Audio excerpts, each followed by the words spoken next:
욥기 4장 3절 4절 말씀을 열심 두 번째 시리즈 제목으로 나누도록 하겠습니다. 왜 그리 참견하는가? 라는 제목의 말씀 함께 나누도록 하겠습니다. 여러분, 남의 일에 열심히 간섭하는 사람, 참견하는 사람, 흔히 오지랖이 넓다고 하는 그런 사람들을 어떻게 생각하십니까? 사실 모든 사람들은 동서고금 가능한 한 자기 의견에 옳은 대로 살고 싶어 합니다. 절대 기준이 있다고 생각되었던 시대에도 사람들은 자기 마음대로 살고 싶어 했습니다.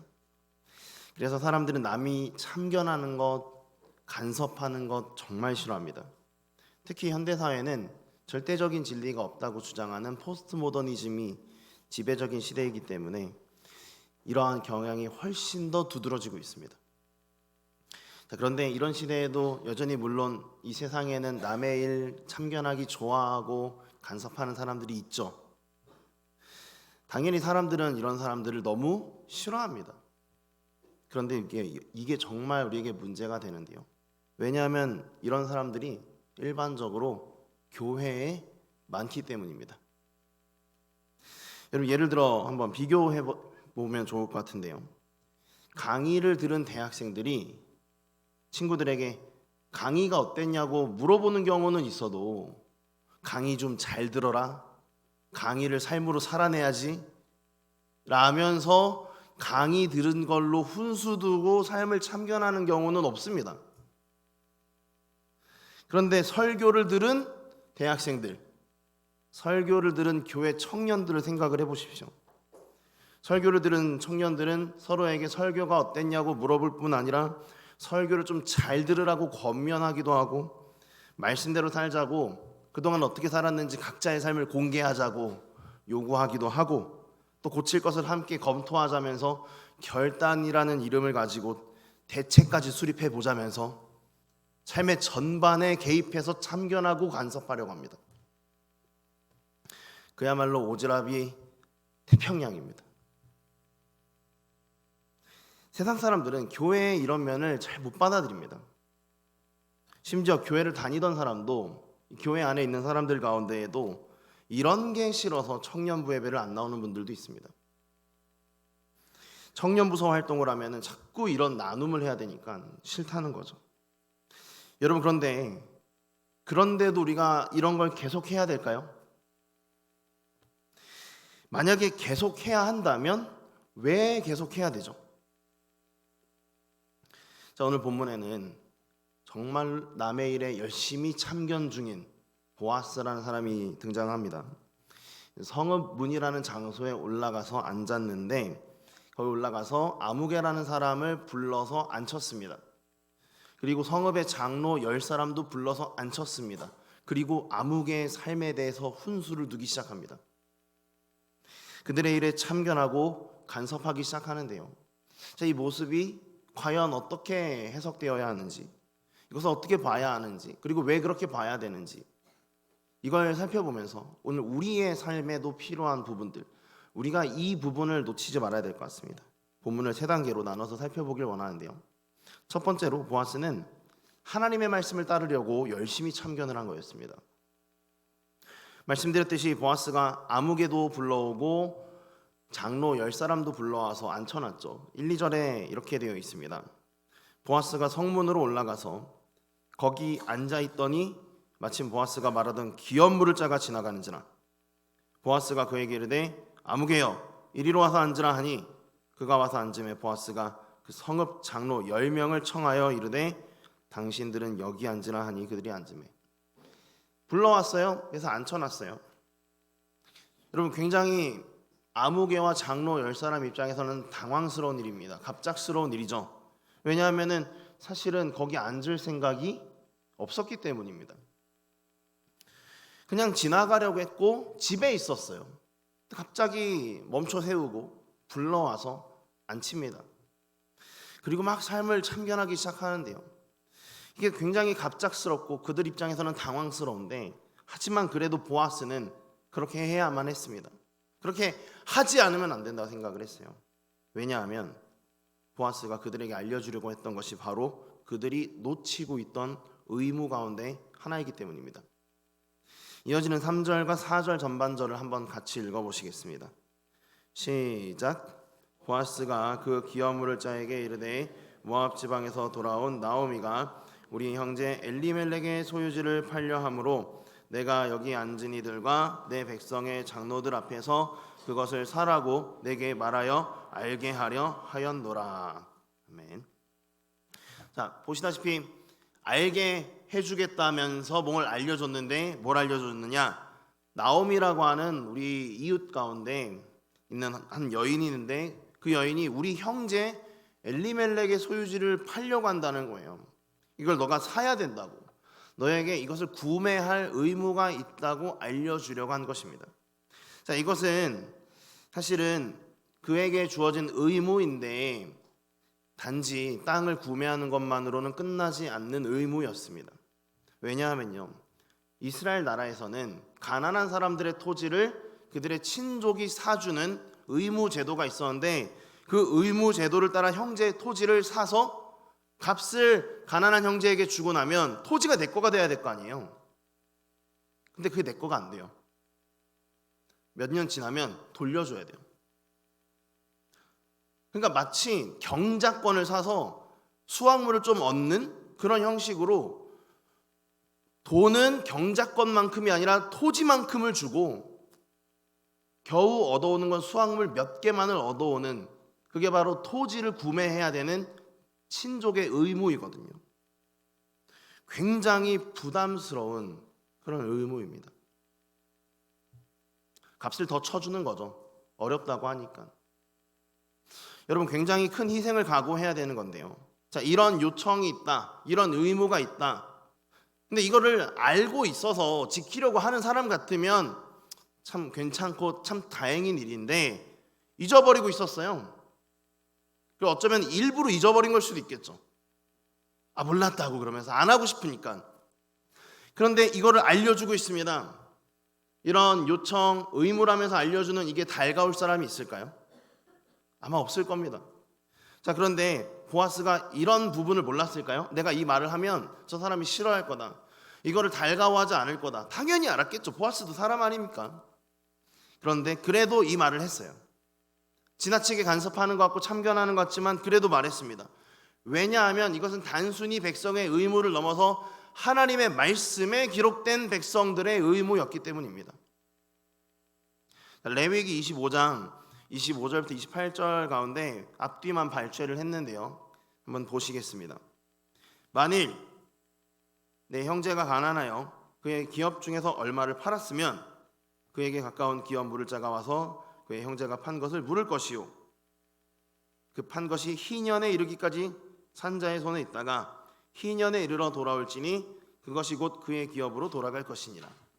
자, 그 판 것이 희년에 이를 때까지만 토지를 그 사람이 구매한 사람이 소유하고 있다가 희년이 되면 돌려준다고 하는 말씀인데요, 희년은 50년마다 돌아옵니다. 아, 그러니까 50년씩이나 소유할 수 있구나 이렇게 생각할 수 있지만 이게 국가적인 기준을 따라서 희년을 계산하기 때문에 올해 다음 해가 희년일 수도 있어요.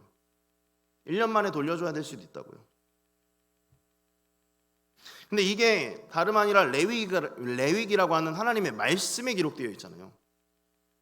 그냥 우리끼리 정한 의무면 이거 조금 과한 거 아닌가, 이렇게 사회적으로 꼭 약속할 필요가 있는가 라면서 따질 수도 있겠지만 이것은 하나님의 말씀인 거예요. 그래서 보아스가 너 이거 잊고 있었지? 하나님의 말씀이야 라고 알려주려고 한 거예요. 이 말씀 기억하고 지켜야 돼 라고 말해주고 싶었던 거죠. 여러분, 그런데 만약 말씀을 기억하고 지키게 하려고 아무개의 삶에 보아스가 간섭한 것이라면 사실은 우리도 그렇게 하고 있지 않나요?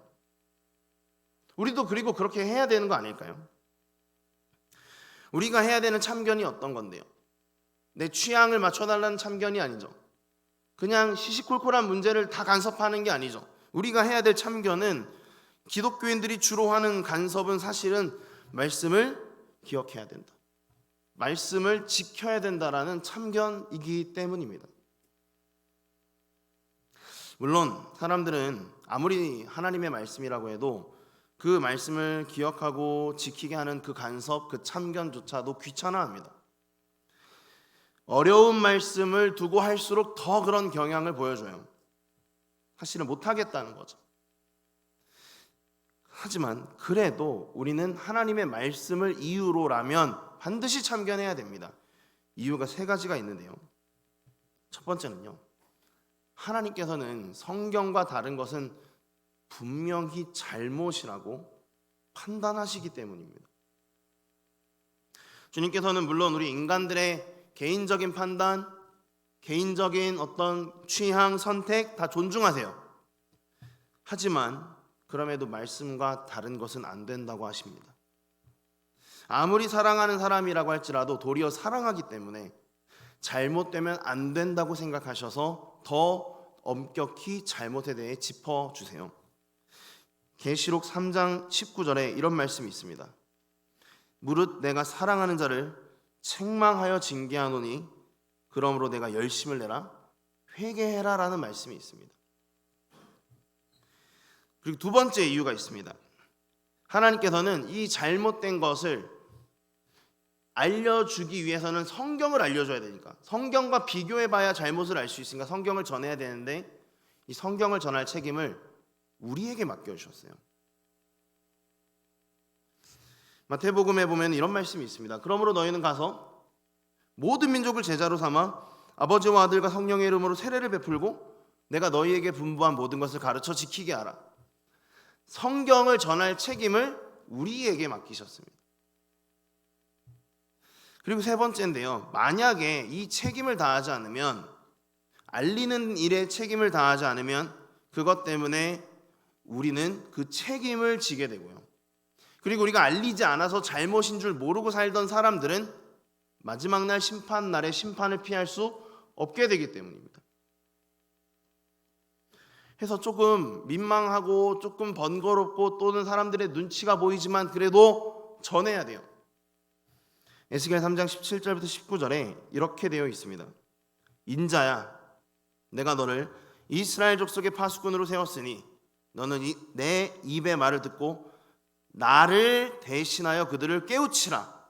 가령 내가 악인에게 말하기를 너는 꼭 죽으리라 할 때에 내가 깨우치지 아니하거나 말로 악인에게 일러서 그의 악한 길을 떠나 생명을 구원하게 하지 아니하면 그 악인은 그의 죄악 중에서 죽으려니와 내가 그의 핏값을 너의 손에서 찾을 것이다. 너가 악인을 깨우치되 그가 그의 악한 마음과 악한 행위에서 돌이키지 아니하면 그는 그의 죄악 중에서 죽으려니와 너는 내 생명을 보존하리라. 우리가 전해야 되는 책임을 이렇게 설명하고 계시는 거예요. 너가 만약 전했는데도 돌이키지 않으면 그것은 그 사람 책임이지만 전하지 않으면 그 사람도 멸망하고 너도 전하지 않은 책임을 질 것이다. 여러분, 그렇기 때문에 이 모든 것이 하나님의 판단이기 때문에, 하나님의 판단대로 모든 것이 이루어질 것이기 때문에 우리는 반드시 사람들을 참견해야 됩니다. 말씀을 기억하십시오, 말씀을 지키십시오 라고 참견해야 됩니다. 물론 완벽히 못할 수도 있고 때로는 실패할 수도 있지만 그러고자 하는 의무감을 가지고서라도 우리 마음 가운데 그러려는 소원이라도 품어야 됩니다. 만약에 여러분이 하나님 말씀이 진리라고 믿으면 더욱더 그렇게 해야 됩니다. 여러분, 그리고 이 일을 하기 위해서는요, 우리가 반드시 하나님의 말씀으로 훈련을 받아야 됩니다. 하나님의 말씀을 모르면 하나님의 말씀으로 참견할 수 없기 때문이죠. 무엇을 배워서 무엇을 지켜야 되는지, 하나님의 말씀에 무엇이 기록되어 있는지 우리 먼저 배우고 우리가 먼저 분별해야 됩니다. 하나님의 말씀을 배운 사람들은요, 그 사람들이 목회자이건 아니건 선지자이건 사도이건 상관없이 그 하나님의 말씀을 전해야 됩니다. 아모스서 3장 8절에 이런 말씀이 있습니다. 사자가 부르짖은즉 누가 두려워하지 아니하겠느냐? 주 여호와께서 말씀하신즉 누가 예언하지 아니하겠느냐? 하나님의 말씀을 배워서 이제 그 말씀을 전하러 나아갈 때 하나님이 말씀하셨는데 내가 그저 전달하는 것뿐인데 무엇을 두려워하리요? 라는 마음으로 나아가야 됩니다. 여러분, 제가 한 가지 말씀드리겠습니다. 숙제를 잊고 있던 사람에게, 숙제를 잊어버리고 놀러 가려는 사람에게 너 숙제해야 돼 라고 말해주는 것은 잘못이 아닙니다. 그 사람이 놀러 가려는 것이 방해받아서 기분이 좀 상할 수 있겠지만 숙제를 안 하면 안 되기 때문에, 점수를 받지 못하고 낙제할 수 있기 때문에 숙제가 있다는 것을 잊어버린 자에게 알려주는 것이 잘못일 수 없는 것처럼 하나님의 말씀을 기억하라고, 그것을 지켜야 된다고 말하는 것은 절대로 잘못이 아닙니다. 이 사실 잊지 마시고 아무리 그들이 갑작스러워할지라도 당황할지라도 전해주시길 바랍니다. 두 번째로, 보아스는 모든 형제들을 위해서 열심히 참견을 했습니다. 자, 3절을 한번 같이 읽어보시겠습니다. 3절입니다. 시작. 보아스가 그 기업물을 자에게 이르되 모압 지방에서 돌아온 나오미가 우리 형제 엘리멜렉의 소유지를 팔려 함으로. 자, 여기 보시면 보아스가 아무개에게 너가 지금 기억해야 될 일이 하나 있는데 그것은 우리 형제에 대한 일이다, 우리 형제 엘리멜렉에 대한 일이다라고 말해주고 있죠. 자, 그런데 이 사실로 보건대 지금 보아스는 엘리멜렉을 위해서 참견한 거예요. 그런데 엘리멜렉만 그의 형제인 건 아니죠. 보아스에게 형제가 또 한 사람 더 있습니다. 본문에 나와요. 바로 아무개입니다. 왜요? 엘리멜렉이 바로 나의 형제이자 아무개의 형제이니까 나와 아무개는, 보아스와 아무개는 형제인 거죠. 여러분, 그리고 이 사실 때문에 우리는 보아스가 이날 아무개에게 참견할 때 엘리멜렉 좀 챙기라면서 너가 좀 희생해야 되지 않겠냐고 말하는, 단순히 그런 관점으로 말한 게 아니라는 걸 알 수 있습니다. 보아스는 사실은 아무개를 위해서도 이 얘기를 한 거예요. 형제 엘리멜렉, 죽은 엘리멜렉을 위하면서 살아있는 형제 아무개를 위하지 않을 수가 있겠습니까? 룻과 나오미를 위해서만 그런 말을 한 게 아니에요.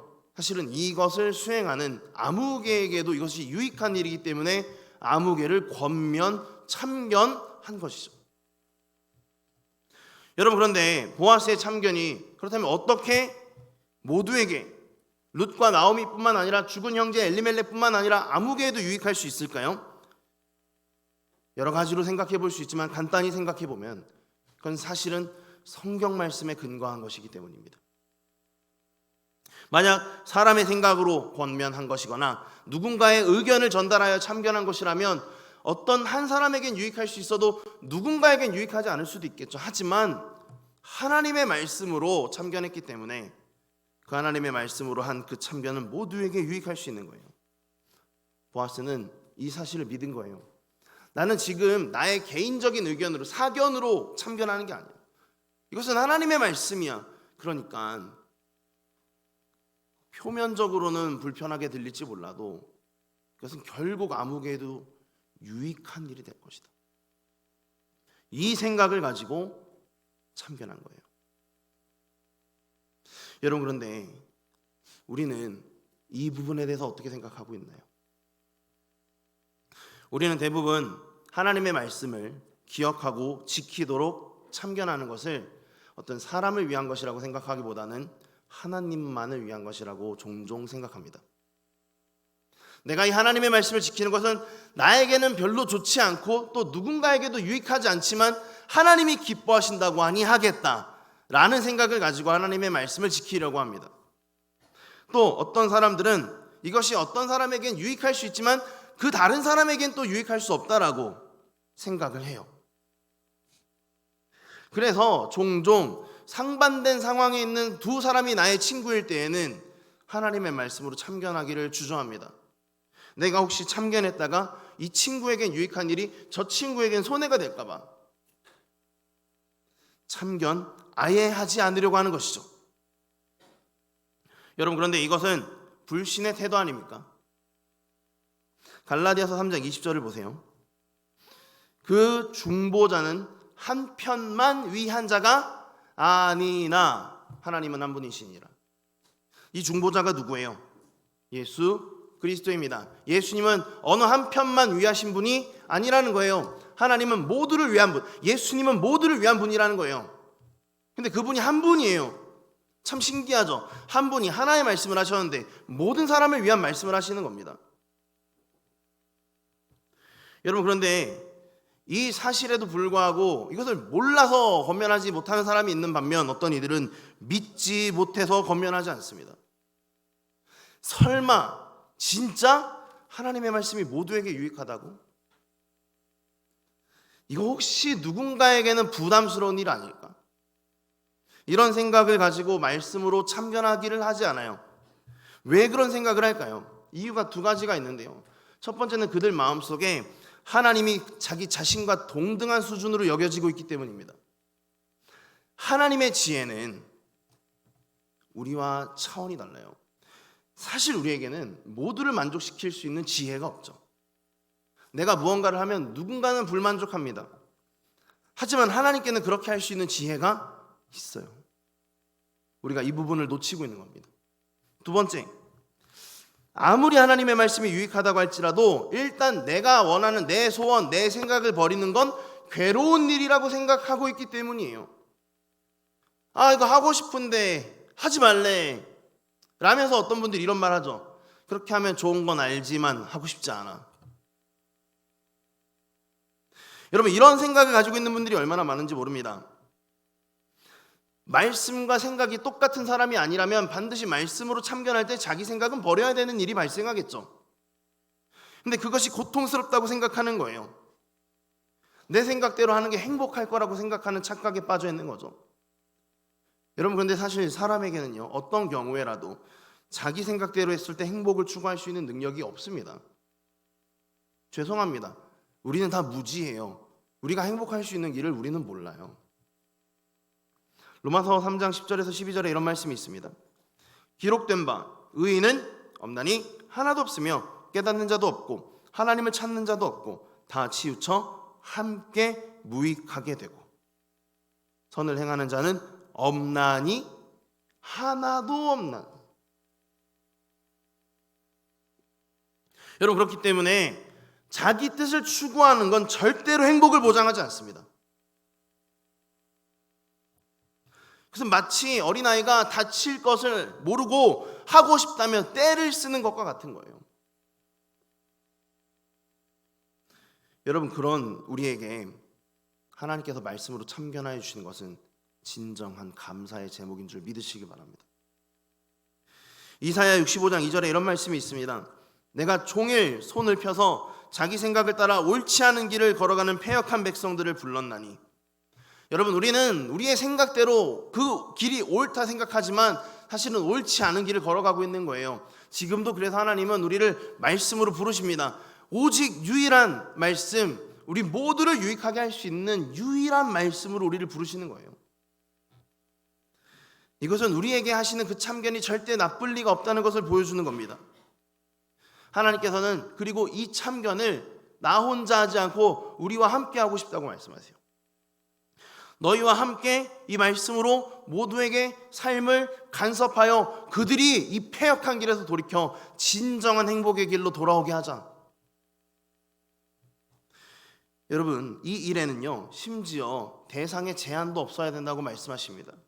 하나님께서는 심지어 자기들을 해치려고 하는 사내들인 공의회 앞에서 베드로와 요한에게 이 말씀을 주셔서 말씀하게 하셨어요. 사도행전 4장 19절입니다. 베드로와 요한이 대답하여 이르되 하나님 앞에서 너희의 말을 듣는 것이 하나님의 말씀을 듣는 것보다 옳은가 판단하라. 여러분, 자기를 죽이려고 해하려고 하는 그 사람들에게 굳이 이런 말을 해줄 필요가 있나요? 나를 미워하는 자를 가장 확실하게 멸망시키는 방법은 멸망의 길로 걸어가든지 말든지 방관하는 거 아니겠습니까? 이제는 예수님의 이름으로 말하지 말아라 했을 때 이러면서 그냥 나오는 게 그 공회에 있는 사람들을 가장 확실하게 멸하는 방식이에요. 근데 왜 이 말을 했어요? 심지어 자기들을 해치려는 사람의 삶에도 말씀으로 참견하길 원했던 겁니다. 단 한 번밖에 말할 수 있는 기회가 없을지라도 말입니다. 여러분 이제 어떻게 하시겠어요? 하나님의 말씀으로 참견하는 것이 모든 사람에게 유익하다는 것을 믿으시고 참견하시겠습니까? 아니면 참견하지 않음으로 멸망의 길을 계속 걸어가도록 방치하시겠습니까? 생각해 보건대 보아스가 아무개를 불러 앉힌 것은, 그리고 그에게 말씀을 기억나게 하고 지키자고 말한 것은 아무개를 위한 일이었을 겁니다. 룻과 나오미도 위하는 일임과 동시에 말이죠. 여러분, 지금까지 우리가 보아스와는 다르게 말씀으로 참견하지 못한 이유는 무엇입니까? 만일 성경 지식이 부족하기 때문이라면 성경을 배우시기 바랍니다. 만일 그런데 성경 지식을 알매도 불구하고 심지어 오늘 들은 설교 말씀으로도 누군가를 권할 수 없다면 내 안에 말씀을 향한 신뢰가 없는 게 아닌지 돌아보시길 바랍니다. 이제는 하나님의 본을 따라서 우리를 위하시는 주님이 우리를 참견하셨다는 그 사실을 기억하고 그것이 최고의 길인 줄 믿으시길 바랍니다. 마지막으로 보아스는 함께 선을 행하려고 열심히 참견을 했습니다. 자, 보아스가 방금 봤다시피 아무개뿐만 아니라 장로 10명도 함께 불러 앉혀놓고 아무개에게 말씀 기억하자, 말씀 지키자라고 말을 해오고 있었습니다. 자, 4절 전반부를 같이 한번 읽어보시겠습니다. 시작. 내가 여기 앉은 이들과 내 백성의 장로들 앞에서 그것을 사라고 내게 말하여 알게 하려 하였노라. 자, 보아스가 이렇게 장로들까지 앞에다 두고 심지어 이미 앉아 있었던 사람들도 있을 테니까 거기 앉아 있는 그 사람들 앞에서까지 공개적으로 아무개에게 말씀 기억하자, 말씀 지키자라고 참견한 이유가 무엇입니까? 아무개를 핀잔 주려는 건가요? 아무개를 부끄럽게 하려는 건가요? 그런 건 아닙니다. 이유는 두 가지인데요. 사실은 한 가지인데 두 가지로 먼저 나눠서 보면요. 첫 번째로 그렇게 해야 공인된 절차를 밟을 수 있기 때문입니다. 기업 물음의 의무와 권한이 사실은 아직은 아무개에게 있어요. 그가 첫 번째 순위입니다. 그런데 이것을 만약 넘겨받으려면요, 그냥 자기들끼리 얘기하면 조금 곤란해져요. 물론 그렇게 할 수도 있겠지만 이를 확실히 처리하려면 누군가 증인이 있어야 됩니다. 안 그러면 나중에 아무개가 좀 위험해질 수도 있거든요. 괜히 책임을 피했다는 이유로. 그래서 이것을 확인해 줄 증인들이 필요하기 때문에 장로들 앞에서 일부러 이 일을 진행을 하고 있는 겁니다. 그 다음에 두 번째, 사실은 장로들도 말씀을 알아야 되기 때문이에요. 여러분, 만약에 성읍의 장로들이 이 기업 물음의 율법을 알고 있었다면, 그리고 그것을 지키고 있었다면 그들이 먼저 나서서 아무개에게 이미 말했어야 됩니다. 이복의 아무개, 우리 자매 나오미가 모압에서 돌아온 지가 한참인데 왜 여태 기업 물음의 의무를 행하지 않고 있는가? 라면서 이들이 나서서 아무개에게 말씀 기억나게 하고 지키자고 말을 했어야 되는 겁니다. 왜냐하면 이들이 장로들이잖아요. 이들이 책임자라고요. 그런데 왜 안 하고 있었던 거죠? 이들도 말씀을 잊어버린 거예요. 아니면 알면서도 지키지 않고 있던 거죠. 그러니까 이런 상황 가운데 장로들 앞에서 아무개를 세워놓고 참견한 것은 다름 아니라 장로들도 말씀을 알게 하기 위한 것이었던 겁니다. 여러분, 그런데 이 두 가지 이유를 생각해 볼 때요, 사실은 만약에 보아스가 굳이 그렇게까지 공인된 절차 그냥 우리끼리 그냥 이렇게 하자라고 합의하고 다른 사람이야 선을 행하든지 말든지 우리끼리라도 선을 행하자는 어떤 이런 소시민적인 개인주의적인 성향을 가지고 있었다면 굳이 장로들을 불러 세워서 앉혀갖고 이 앞에서 아무개에게 참견하지 않았을 겁니다. 오히려 은밀하게 다른 데 가서 개인적으로 대화를 나누면서 참견을 하고 권하고 했겠죠. 그렇게 해도 룻과 나오미를 돕는 데는 문제가 없습니다.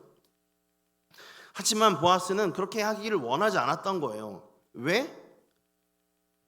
그때 그 시대 베들레헴의 성읍에 분위기 때문입니다.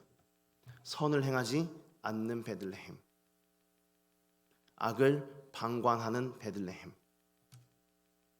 말씀을 전혀 지키지 않는 베들레헴, 말씀을 잊어버린 자들이 참견하지 않는 베들레헴, 그 베들레헴의 분위기를 바꾸고 싶었던 거예요. 함께 선을 행하기를 원했던 겁니다. 그래서 의도적으로 불러서 그들 앞에서 참견한 거예요. 여러분, 이 사실이 오늘 우리에게 주는 교훈이 매우 큽니다. 여러분, 오늘날 수많은 사람들은 신앙생활은 개인적으로 해도 된다고 생각을 합니다. 그러나 그것은 틀렸습니다. 수많은 사람들이 신앙생활을 개인적으로 해오던 탓에 어느덧 교회에는 말씀으로 서로를 참견하는 분위기가 사라져 버렸습니다.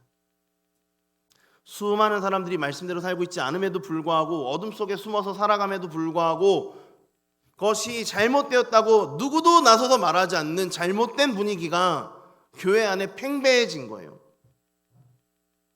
여러분, 로마에 가면 로마법을 따르라는 말이 있듯이, 만약 교회 공동체가 선을 적극적으로 추구하고 모든 사람이 말씀을 지켜 행하자고 말하는 분위기라면 누구라도 여기에 와서 찔림을 받고, 그러지 않을 것 같은 사람도 한 번쯤은 더 생각하게 되는 일이 일어날 겁니다.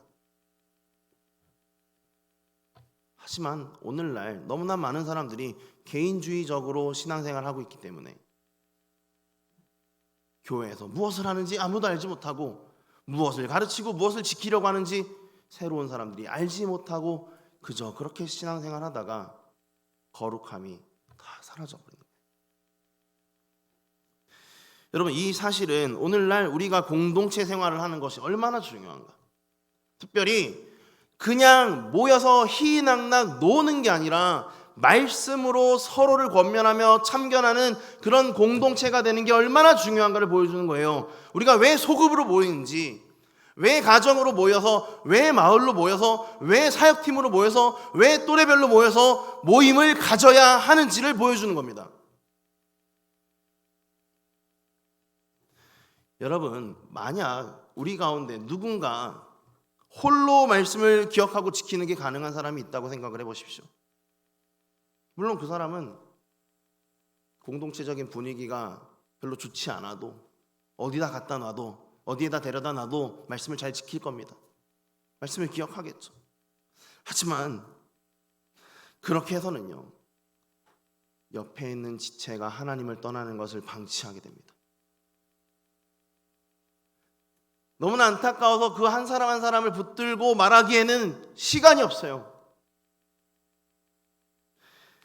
여러분, 그렇게 되면요, 대다수는 선을 행하기가 어려워집니다.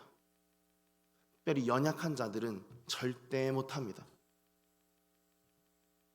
그래서 우리는 반드시 모여서 그 모인 자리에서 말씀으로 참견하고 그 참견한 삶을 서로 확인해가는 모임을 이루어 가야 되는 겁니다.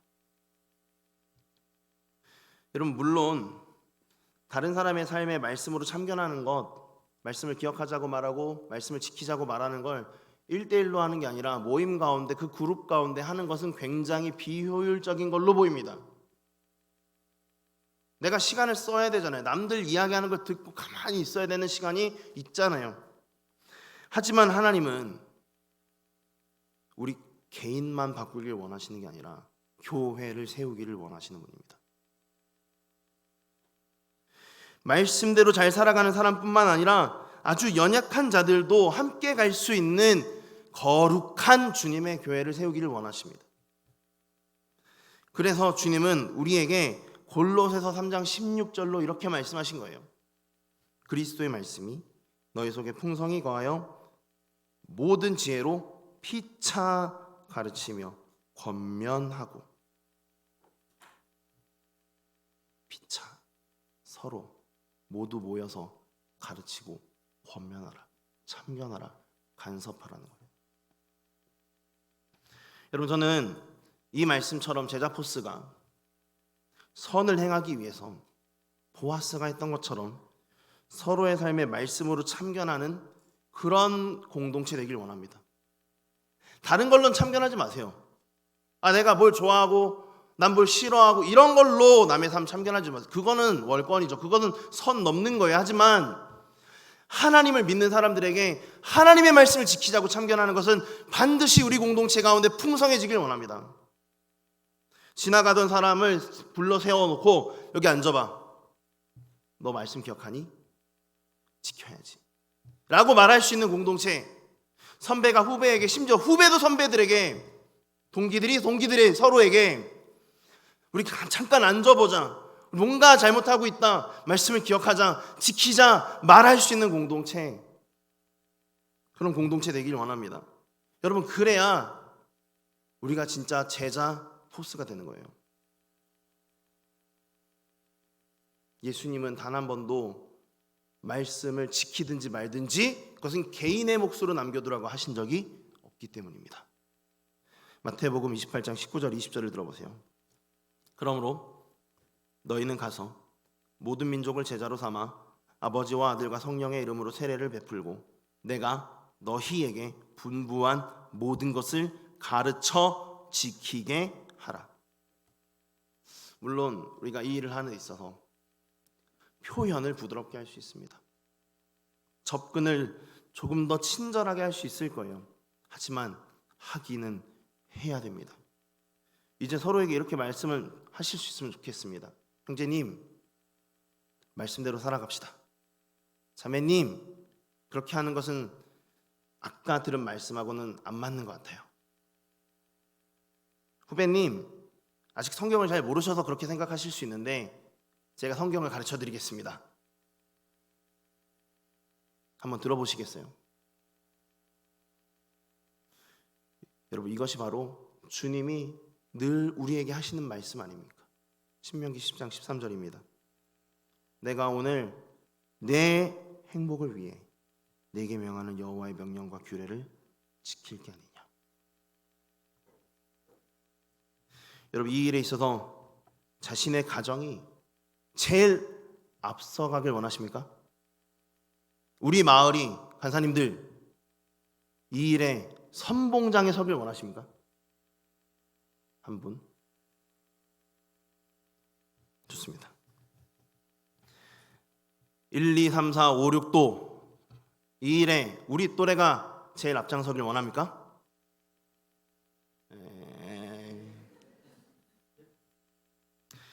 예수님께서 그 거룩한 마음 품은 사람을 통해서 반드시 우리 공동체를 바꿔주실 줄 믿습니다.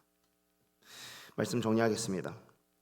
오늘 우리는 하나님의 말씀을 통해서 하나님의 말씀으로 서로를 간섭하는 것, 참견하는 것, 그게 왜 필요한지, 그리고 어떻게 해야 되는 건지 보아스의 모습을 통해 살펴봤는데요. 비록 세상은 참견하는 것을 불편하게 여길지라도 우리가 참견을 계속해야 되는 이유는 우리가 말씀으로 참견하기 때문입니다. 그 말씀은 절대 진리인 하나님의 말씀이죠. 우리가 이 하나님의 말씀으로 참견하는 것은 저들을 괴롭히는 게 아니라 저들을 유익하게 하고 심지어 저들뿐 아니라 모두를 유익하게 하는 것이라는 것을 믿고 참견해야 됩니다. 그리고 이것을 개인적으로 은밀하게 할 것이 아니라 공동체적으로 모여서 해야 된다는 것이 오늘 말씀의 주요한 내용이었습니다. 그래야 연약한 자들도 따라올 수 있기 때문이라는 것입니다. 저는 이 일을 정말 힘있게 다짐했으면 좋겠습니다. 찬양할 때 정말 원하시는 분들 다 자리에서 일어나서 찬양하셨으면 좋겠습니다. 그리고 찬양하기 전에 이 고백 한번 먼저 드리고 찬양했으면 좋겠습니다. 마태복음 7장 5절입니다. 외식하는 자여, 먼저 내 눈 속에서 들보를 빼어라. 그 후에야 밝히 보고 형제의 눈 속에서 티를 빼리라. 여러분, 이렇게 고백합시다. 따라하십시오. 주님, 제가 먼저 참견받게 하소서. 말씀으로 저를 참견하소서. 참견의 열심을 내소서. 같이 이 시간 찬양하시겠습니다.